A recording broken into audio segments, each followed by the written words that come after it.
questions et nous allons essayer de répondre de la manière la plus claire possible. Nous commençons déjà par répondre pêle-mêle pour recouper les questions. Le départ définitif de la coalition arc-en-ciel, je pense que ça se passe de commentaires.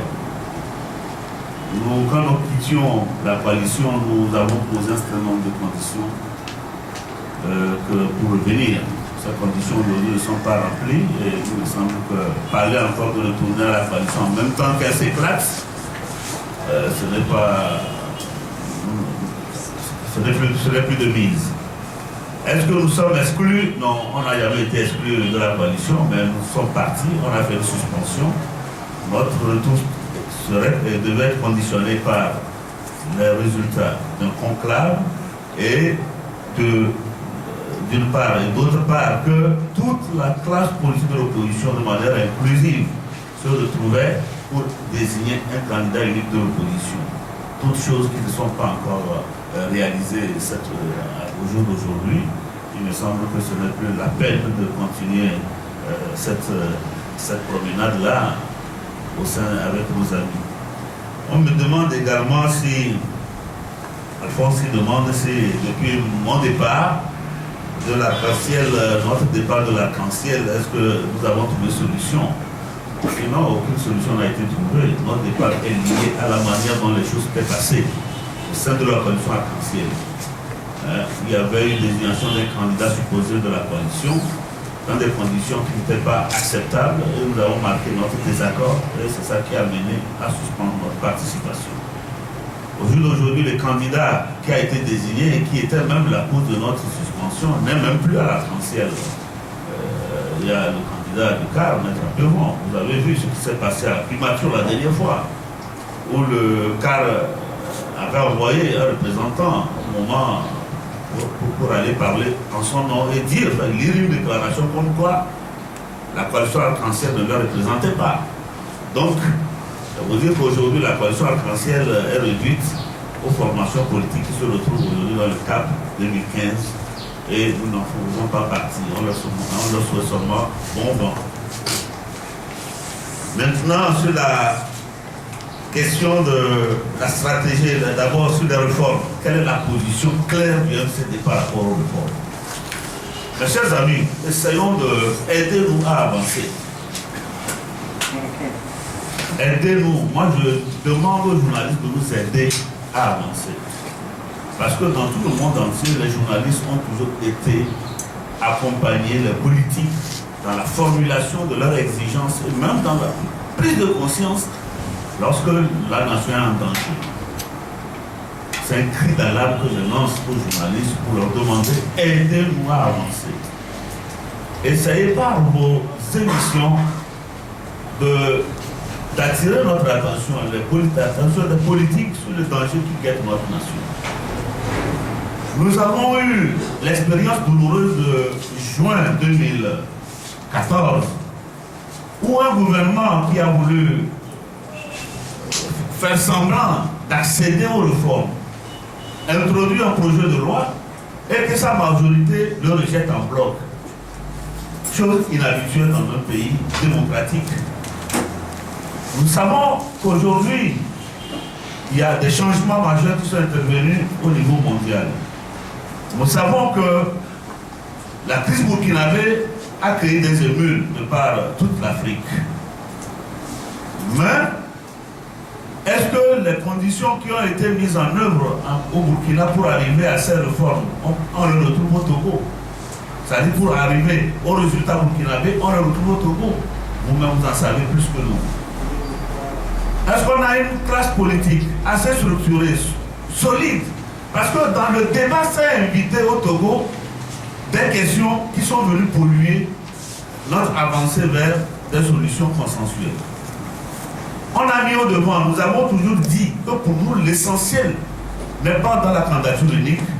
Les questions de candidature unique relèvent de la stratégie électorale qui s'interne à la classe politique de l'opposition, que l'essentiel pour nous, s'il y a une entente, s'il y a à rechercher un consensus au sein de la classe politique de l'opposition, ce n'est que pour obtenir des réformes.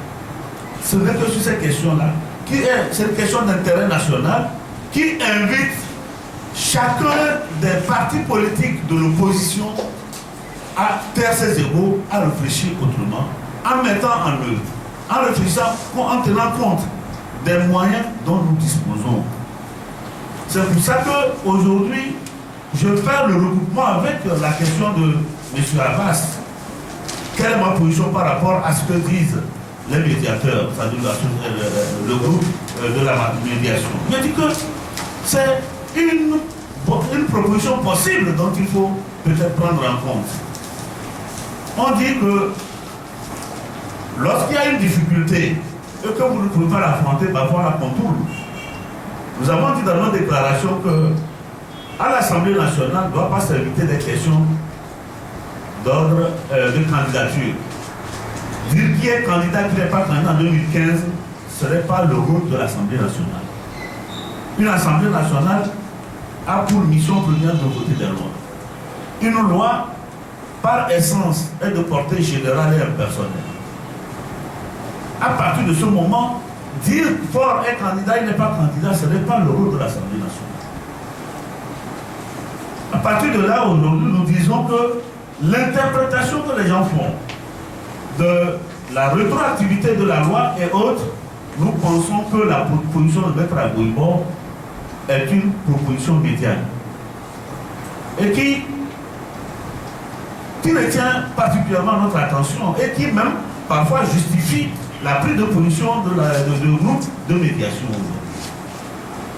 Si les réformes sont faites au cours de l'année actuelle, avant les élections, c'est-à-dire avant qu'on aille aux élections, il sera difficile au président de la République de dire donnez-moi encore d'autres mandats.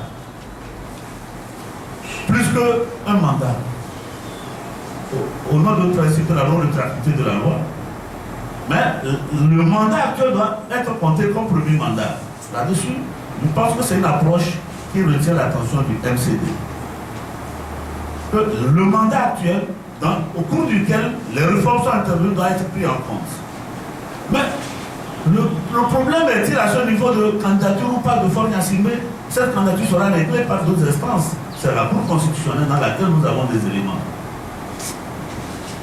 Serait-il candidat ou pas? C'est à ce niveau que ça va être réglé. Mais nous nous comportons comme si une fois que Faure est candidat, c'est qu'il est candidat pour gagner automatiquement. Alors quel est l'intérêt pour nous d'aller à ces élections? Si nous pensons que Faure Gnassingbé, en allant à ces élections, c'est pour les gagner. Si nous avons des réformes, la limitation de mandat, l'élection à 2 tours, et qu'on s'organise, on battra M. Faure Gnassingbé aux élections. C'est la conviction qu'on le battra. On a laissé passer également un pan de nos responsabilités. Aujourd'hui, ce qui se passe à la CENI, c'est déplorable. Nous nous sommes enfermés dans un piège. On ne sait même pas comment en sortir. La CENI telle qu'elle est aujourd'hui, depuis plus de 10 ans, la CENI qu'on compose plus de 5 élections, le MCD a toujours dit que ce n'est pas une bonne CENI. On retrouve des gens, même des partis qui n'ont même rien à voir avec des élections, ils y sont, parce que c'est des partis alliés au pouvoir. On vient noyauter le poisson et toute la triche s'organise avec ces partis politiques.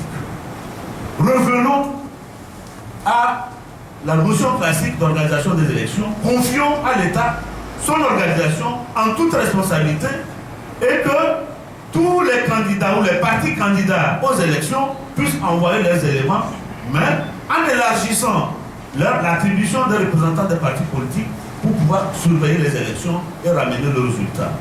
Je suis certain que si on fait ces changements-là, la CENI recomposée, les 2 tours des élections, plus la limitation du mandat, on battra M. Faure Gnassingbé au 2e tour. Quel que soit celui de l'opposition qui viendra au 2e tour contre Faure Gnassingbé, on le battra. Donc, essayons d'avoir la conviction dans notre action. On se comporte comme si c'est... Bon. Une fois que Faure est candidat, c'est bon, il va gagner.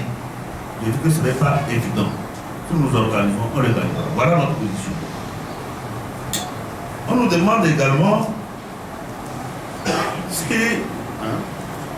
si M. Sona est candidat en 2015, la vocation première de toute formation politique est de prendre le pouvoir et de l'exercer. Mais nous sommes un parti politique très légaliste. Nous sommes en train de structurer nos instances à l'intérieur du pays. On avait annoncé notre congrès pour ce mois de décembre. Malheureusement, mes propres préoccupations professionnelles qui m'ont fait partie du pays pendant de longues périodes ne nous ont pas permis de tenir ce calendrier qui va être déplacé au mois de janvier. D'ici 2 semaines au plus, vous aurez la réponse à cette question de la candidature du MCD ou pas. Mais nous travaillons pour que la voix du MCD soit entendue lors de ces élections de 2015.